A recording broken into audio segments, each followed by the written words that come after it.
Iti damag negosyo. Bimabati na mabulan na kababa na level ti Philippine Stock Exchange Index kalpasan ang maawanan ti 91.18 points when 1.56% kanagsara iti 5,768.76.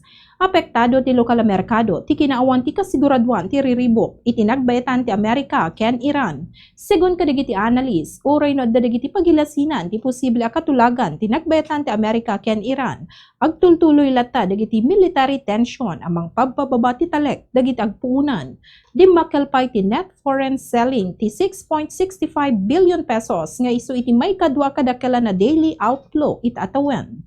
Ti sukat ti piso kadagiti foreign currencies may basar ti closing transactions ti Bangko Sentral ng Pilipinas ken Bankers Association of the Philippines iti Biyernes May 29.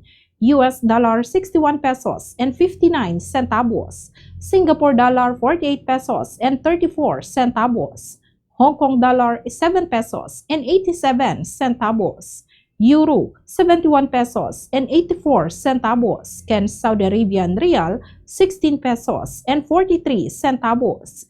Manamnamang oil price rollback into Martes, June 2, 2026. Ti diesel lumakati 8 pesos aginggat 9 pesos kada litro.